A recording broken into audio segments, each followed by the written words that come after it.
Hello, my name's James Cridland. Thank you for coming to the Radio DNS website. I'm pleased to be able to show you around and explain what Radio DNS is all about. You know, a lot of people talk about the death of broadcast radio, don't they? But we in the radio industry know that actually that's wrong. Broadcast radio is really good at mass market entertainment. It's economic to cover a lot of people. It's free to air, which is really important to many broadcasters and many cultures.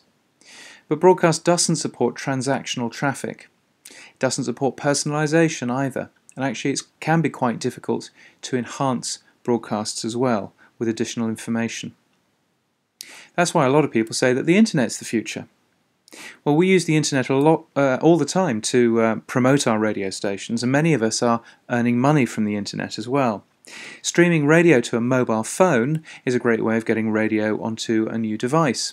And the internet's also good at being able to enhance radio as well, with things like pictures and more information. But the problem with the internet is that it doesn't scale particularly well.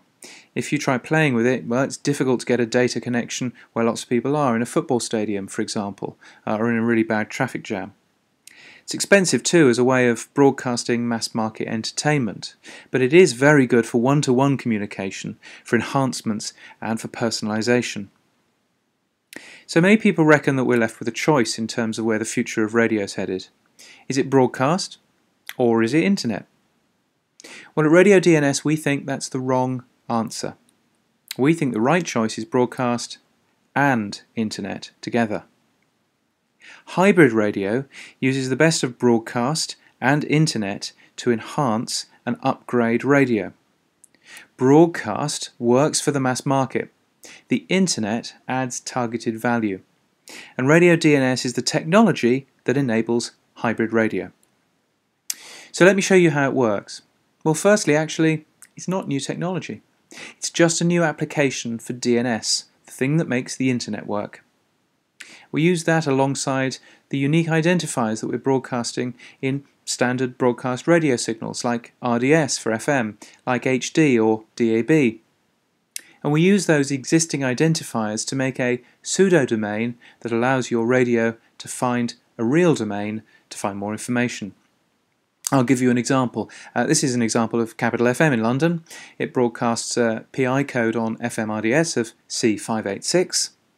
And you can see how your radio would create a pseudo-domain to go off and query the radio DNS lookup table. Any DNS server will translate that using a CNAME to rdns.thisisglobal.com, which is Capital FM's parent company. And what Radio DNS is doing is just operating the master DNS lookup server to a published trust model, which you'll find here on the radiodns.org website. It's really good because it's seamless. It connects to the broadcaster in the background within seconds of tuning in. There's no configuration or anything like that. And the broadcaster can do some very interesting things. It can supplement the audio broadcast with IP-delivered stuff. And anyone can create an application for that stuff using Radio DNS. Let me show you three applications that we've been working on. Firstly, Radio Viz. Radio Viz is a really simple web-friendly way of delivering visuals alongside radio. It looks really good, and if your device is capable of it, you can click through as well to enable e-commerce and to enable direct response. It's really easy to do this, and it looks great.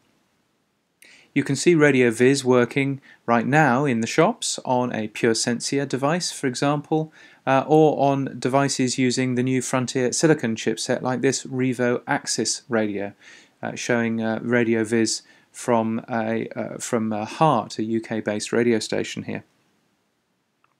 Secondly, Radio Tag is really interesting. Now we know that radio is a secondary medium. People are using other things when they're listening to us. Maybe they're driving, maybe they're making breakfast.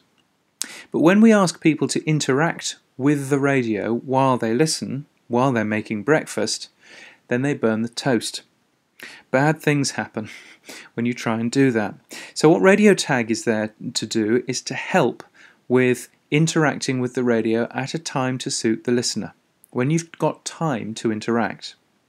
So here's an example of how it might work. Maybe I'm in the car, and I'm listening to Capital in the car. Now, if I like something that I hear, whether it's a record, whether it's a funny joke, whether it's a commercial, whether it's a news story, I can press the tag button on my steering wheel. There it is, just one quick button as I drive along. And that's all I have to do. Now the radio, using radio DNS, communicates to the broadcaster via my mobile phone, which happens to be in the car as well. And the radio station might then send me a text or perhaps an email with more details for later. That's how radio tag might work. And thirdly, radio EPG. Now, yes, an electronic program guide is lovely. It's very useful to know who's on the radio station right now. But radio EPG also allows logos and more station information, whether you're listening to FM, DAB or internet radio. Logos and information are really good at making your radio app look better. But actually this is cleverer still. We demonstrated this very recently. You can now use the information within radio EPG to service follow, to switch between broadcast and an internet stream. So maybe you're driving out of an FM or DAB coverage area, your radio can automatically flick over onto internet radio, and then to save bandwidth, flick back onto FM or DAB when you move back into the transmission area. What that also enables is a single station preset. So regardless of whether or not you're in New York or Chicago, pressing the WPLJ button on your radio will just tune into WPLJ, regardless of whether or not you're in their FM service area or not. The single station preset makes multi-platform radio much, much easier. Radio EPG is a significant part of that.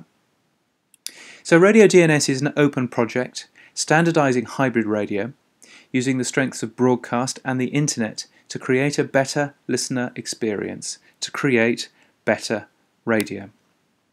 We have a lot of members from all over the world. You'll see in here people like the NAB and Clear Channel out of the US, the BBC, Global Radio and Absolute Radio out of the UK, but also other companies as well, companies that are either service providers to broadcast radio or chipset manufacturers like Imagination and Frontier Silicon.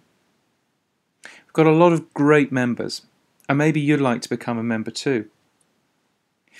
Radio DNS is also in use in many countries now, in Western Europe, in North America, and in Australia as well.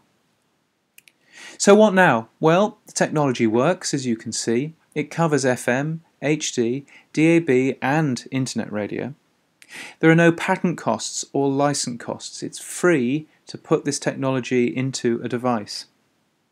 So get involved at radiodns.org/discussions. You can join our announce list here on the website. You can also discuss Radio DNS with other developers. You can become a user and generate simple content that any Radio DNS enabled device will use.